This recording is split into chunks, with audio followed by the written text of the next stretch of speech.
I'm Susan. Welcome to TN Games. This is going to be a little bit different because, actually in two ways, this video will be a little bit different from my usual stuff because usually I talk about a whole bunch of games, usually what's hitting our table or board game related topics. In this case, I'm only talking about one game, but I will talk about a little bit of something else right here at the beginning. But this will also be a bit different because I don't usually talk about new stuff all that much. I tend to not cover the hottest games. It's like everybody goes, whee! It's like an amazing thing when I'm actually playing something not long after it comes out. But yeah. We have been playing Vantage, not just the first play. We've actually played it 4.5 times, and I will get to that in a minute. But I wanted to give a shout out to the Shelf Stable podcast. I don't listen to podcasts a whole lot, not very much. I just kind of dip in and out of a few podcasts here and there. I'm just not deeply into the podcast thing. But they gave me a shout out in their newest newsletter over on Blue Sky. And it was just like really nice. And I thought I would return the favor by giving them a shout out here specifically because those of you who are subscribed to my channel, if you do the podcast thing very much, you might actually like their podcast because there's a bit of overlap between the stuff they cover and the stuff I cover, or rather the kinds of stuff they cover and the kinds of stuff I cover. Because shelf stable means those games that can be on your shelf year after year after year and you play them. They're still good, like 10 years later, and we're still playing them. And as I said, I tend to play games that are not usually the newest thing out. So if you like that I don't usually cover the newest thing out, you might want to check out the Shelf Stable podcast. You can get it like on your podcast app, or they also have it, I think, on YouTube as well. So I thought I would mention that right up at the top. Now, how did we get into Vantage since we don't usually do new games?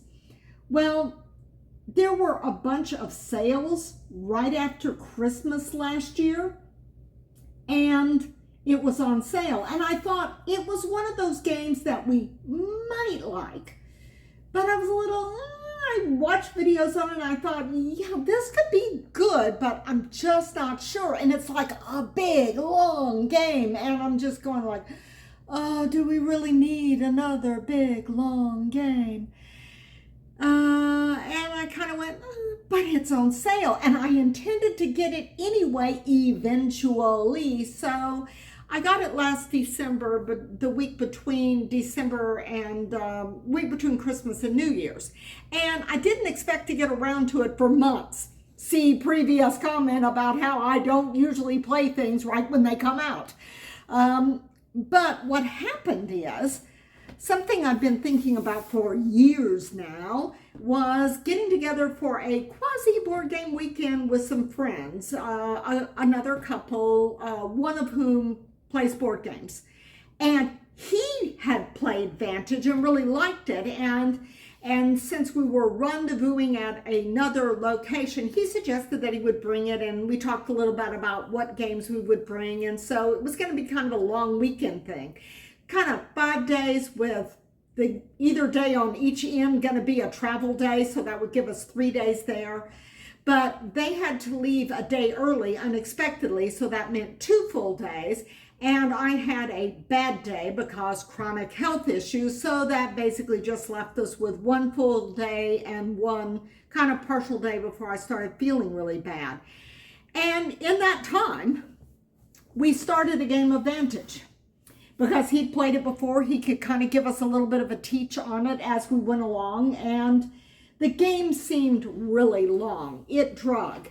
and he couldn't quite figure out why it was just so long and we were having so much trouble meeting our objectives. I mean, I like got a couple of things real quick and then everything kind of ground for a halt and we broke for lunch and never got back to it. I mean, we actually did not get back to it. I kept thinking I would feel better, and I thought also that we might have more days to play than we actually did. So yeah, that didn't actually work out. It worked out in the sense that it really lit a fire under us that we, after getting that taste of it, we thought, yeah, we really want to play this. We want to play it now, not sometime in the distant future, now. So like about, I don't know, a week or so after we got back home, pulled out my box, which was already like ready to go. That's one thing I do, is when I get stuff, I look through everything, make sure everything's there, like organize stuff, make sure stuff is bagged properly and everything. I tend to do the whole punch and inventory thing. So we did the thing with him that weekend, and then like a week or so later, we hit it ourselves. And it ended up being another kind of rough playthrough. But that was because it's like, it had been like a week and a half, 2 weeks, and we're going like, oh, and like halfway through, we realized we were screwing up the movement action, which is crucial and not complicated. So we shouldn't have been screwing it up. But it's like we just kind of flailed around for a while, and then we went, oh, right. And then we finished it up and said, like, this has just been going too long. So we like did the thing with the mission that cut the mission short, and we're going like, yay, we won. But it didn't feel satisfying. So like the next weekend, or maybe the weekend, maybe it was another 2-week gap there, we sat down and we played it Saturday and then again on Sunday. And we got epic wins both times. Gameplay was like smooth and easy. And that's the thing about this game. It's not actually hard. It's not hard at all. I mean, once you learn how to play it, you kind of know how to play it. It's just, the gameplay is really smooth. It's pretty simple. But it has a lot of stuff happening because you're exploring a planet. And I'm not going into a whole lot of that because, spoilers, sweetie. And also because, oh God, there's been a ton of videos. You see me wrestling with this box? Yeah, because after like we had played 2.5 games of it, we're looking at each other and we're going like, yes, let's get the boards and the upgraded bits. Because that's what we do with games we really like. And we really like this one. When it first came out, I read that Jamie Stonemeier took 8 years developing this game. This game was 8 years in development. And gosh, I need to do something with this box so that it can be in the frame and me not be wrestling with it. Let's see, will it stay? Yes. That it took him 8 years to make it. And at the time I thought, oh, wow, that's like a huge commitment in board game development. At least it seemed that way to me. I've never designed a board game. Maybe 8 years is like average, but I don't know. 8 years sounded like a lot. And then I played the game and I'm going like, oh, he only took 8 years to put this together? To cross-reference all of these things and matchy everything and play test it and create a gazillion cards. There are probably games, yes, I know, there are games that have more cards in them than this game does. I mean, base games that have more cards than this one. But I can't think of what they are right off the top of my head. But this has like, you're going to be playing this for a while. And while game to game, you may get a card here and there that is something you've seen before. And I have to say, I've seen comments, people are going like, yeah, I played it and I got the same card. I went to the same place I went last time. Nah, nah, nah, nah, nah. But with me, because most of the cards you're going to see from gameplay to gameplay are going to be places you haven't been before. When I pull up a card and it's someplace I've been before, there's like a little pop of delight. I go like, ooh, I know this place. I've been here before. It's not a campaign game. Each play session is self-contained. And I talked about how the first games were kind of long, but when we played it like the third time, we're in the game. And I'm like playing it and I'm thinking like, wow, we have been on this planet for freaking ever, but we're making really good progress. I look over at the clock. We've been playing for 1 hour. It felt like, I mean, we were immersed in the game. We're doing stuff. We are like all over this planet.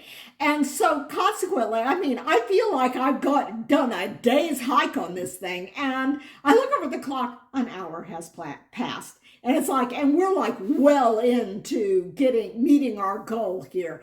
I think that whole game took like an hour and a half. And I did clock like the third and fourth game, and they were like hour and a half, because we are getting better at it. We're starting to see, like, if you get certain missions, these are the kind of things that you need to do in order to fulfill them. And we're getting some epic wins, and we're still seeing lots and lots of stuff we've never seen before. Like last weekend, and this will tell you a lot about this game. Last weekend, we played 2 games of Vantage back to back. On Saturday, we got up and we played Vantage, and then we went and got some lunch, and we came home and played Vantage again. And I saw stuff I've never seen before. It's like right before the end of the second game, I got a curse. I didn't even realize that curses were a thing. But I mean, because we were just about to wrap up the game at that point, the curse really didn't come into play or hurt me. And it was like the next to the last thing that I got or did. But still, I'm kind of going like, oh, you can get cursed in this game. But like the previous game, we're going along here and I'm like talking to sentient people and stuff is happening, and I draw the card and everything. It's like, okay, get this card now. And I'm looking at the card and I have to solve a murder mystery. And I did it.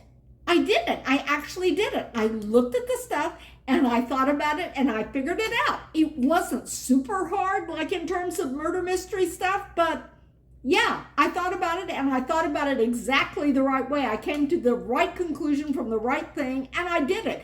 And I can't tell you how good that felt. I was just like squealing with delight because I solved a murder mystery.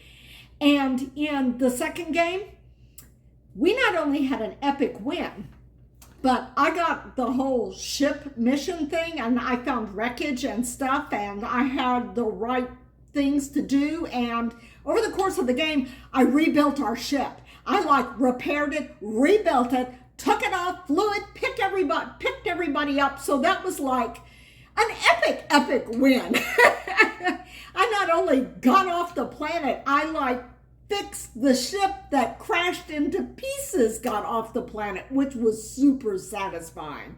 Robert also did, I was playing with Robert, it wasn't a solo game. He also did some very, very cool stuff in his. The early games, he struggled a bit because somehow he kept ending up in water. And it's like, okay, go this way, that's gonna get you onto land, you'll be fine. And somehow or other, he still ended up in water. So yeah, you can sometimes get into situations. And I'll tell you another thing. This is technically a survival game. You can lose this game. You have health and morale and time. I think those are the 3 things. And if those markers go all the way down to 0, and there are certain things that make them go down. Oh, I forgot to mention, the T today is PG tips. But you can lose. But you see, I don't really want to play this as a survival game. What I'm really interested in, and the whole reason I'm on this crazy trip, is for exploration. So we set our markers up at 6. And I know there's going to be people out there who are playing Vantage that are going to go, ah! Why would you do that? It's because I don't want to mess with that stuff. The first game we played, we started with whatever it tells you to start with, which is like a mid-level number kind of thing. And my time marker just kept getting knocked down. I was like 1 above 0 by the time we called it to go and do lunch. And I don't know if it's just a matter of coincidence, but most of the games we've played, there have been very, very few ways to make up time once the time marker goes down. We've gotten the morale marker, I guess it is, the little star to be bumped back up. We've got the health marker, the little heart token to be bumped back up. But it just seems to me like you don't often regain lost time. And so I just thought, I don't want to mess with that. I just want to explore the planet and do all the things. And so that's what we've been doing. Now, mind you, at some point, we may decide to move those markers down a bit because we feel like that we've gotten better at managing those things. But for now, we're going to leave them high. So that we can just enjoy the exploration without having to worry about losing the game by bottoming all of the parameters out. And there was one other thing I wanted to mention about this game, and that is who this game is for. I kind of think this game is not entirely for board gamers.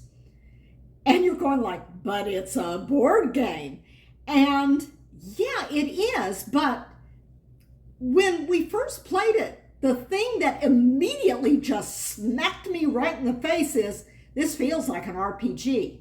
Now, mind you, I know there's going to be people who play lots and lots of RPGs out there are going like, oh no, it isn't. Because it's like, I rarely play RPGs. My RPG experience, I will say right up front, is super minimal. But there's kind of the same sort of feel because a lot of RPGs are about exploration, discovery, completing quests and missions, finding certain things, doing all the things to accomplish a certain goal. And it's kind of like an RPG one-shot without a game master. And that's actually a super good thing. That's like, I'm looking at this and I'm going like, okay, 8 years, it only took him 8 years. I'm looking at this and thinking, yeah, I'm thinking 10 years minimum, maybe more if you're not a really experienced game designer.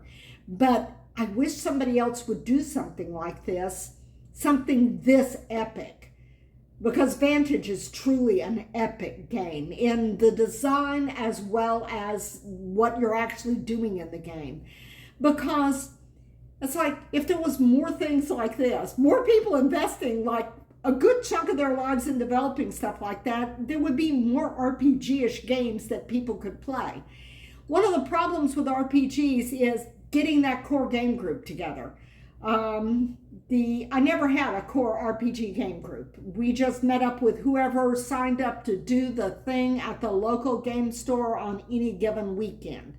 So it was like, there were some familiar faces each week, but we never had the same group.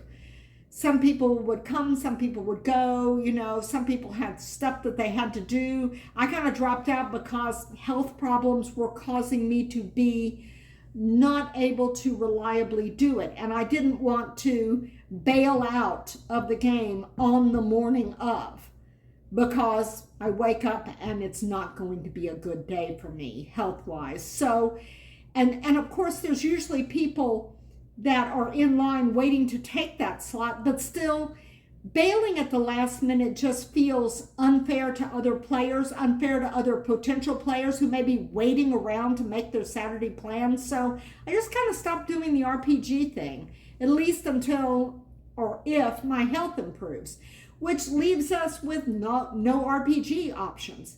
And of course, also with RPGs, we had some games that we couldn't play because we got there, and Robert and it was me and Robert and the game master, and you needed at least a minimum of one more player.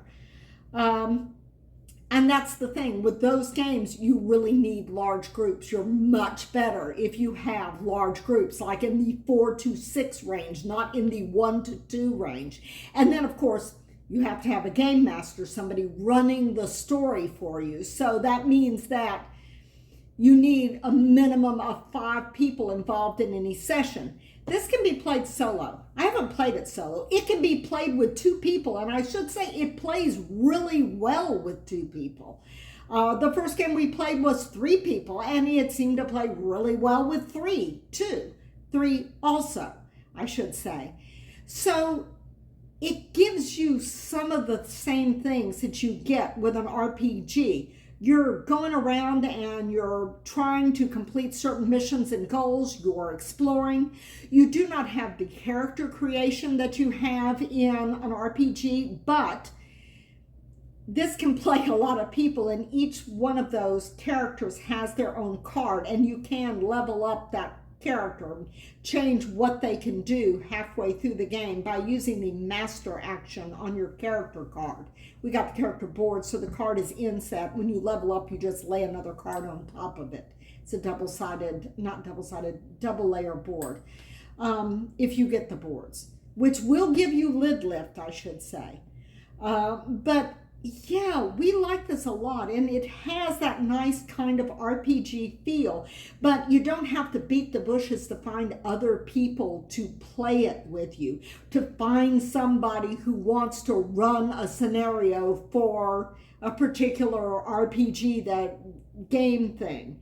It has that kind of feel. It does not use D&D kind of polyhedral dice. It's got its own dice, and they are much simpler than those, but at the same time, it's got a really nice feel. It really, really does, and it plays so smoothly. And yeah, we're going to keep playing this, and the only problem I see with this game is that it's going, because it takes a certain amount of time. It's not a short game. I have read things about people going like, we got this mission and like within a few turns we accomplished it. And that is possible. But you never know when you sit down if you're going to get something that just due to where you come in on the planet is going to be easier to accomplish. But so it can be short, but it can be a bit longer. Our games tend to run in the 1 to 2 hour range. And that's actually shorter than an RPG. When we played RPGs, we had to devote a good chunk of the day to it. You know, not to mention travel time going there and then coming back. I mean, it was at our local game store, but our local game store has actually moved further away. So, but we're very pleased with this. And the only problem I see is that being somewhat longish, that's going to take up time that we could be playing other stuff. And that's something I've noticed as we get more and more favorite games that we love, and as more and more substantial games, shall we say, go into that mix of things that we will always be up for playing, then other games start getting edged out, and we're starting to get a little bit more of a backlog in unplayed games. But yeah, this is a good one, and we're enjoying it. And I will, in the next video, seeing as how I am now feeling well enough to make videos again, and I really, really hope that lasts. In the next video, I will be talking about some new fun stuff we played when we went to Pelicon, which is a local gaming convention which happened recently. And I said after the first Pelicon we went to, which was the first one ever, this is only the second year, I said afterwards that I thought that I was doing it all wrong in terms of how to do a board game convention. But I have changed my mind about that. Not that I did things substantially different this time, only that I looked back at the results of how I did the con last year, and I'm kind of going like, wow, I did that convention really, really well, because it kind of depends upon how you look at it. And I think I did this convention really, really well too. So that's what I'm going to do next. I'm going to talk about what we played at the convention. But for now, well, I was going to put my tea away. I still need to drink it. It's getting cold because I have been talking so much. But it is so good to sit down and chat about games with you, even if it's only one game. But there's so much game in this box. It's like, only one game? all of that, and it's only one game, only one session even, not even a campaign game. I am delighted with Vantage. Robert is delighted with Vantage. He was the one that suggested playing back-to-back games of it last weekend. And usually he only suggests back-to-back games of things that play much faster or that are much lighter games. Not that this is particularly difficult, but it's super immersive. So like I said, you may be playing for an hour and you're going like, I have gone all over this planet. It's like the sun surely must be setting by now, only to discover only an hour has passed. But yeah, it's got a great feel, and we're very, very happy with it. And I am very, very happy that my friend introduced it to me before it kept getting shuffled to the bottom of our stack of things to be played. But anyhow, I will hopefully talk to y'all sometime soon about more games. And I will see you next time around the table. Bye.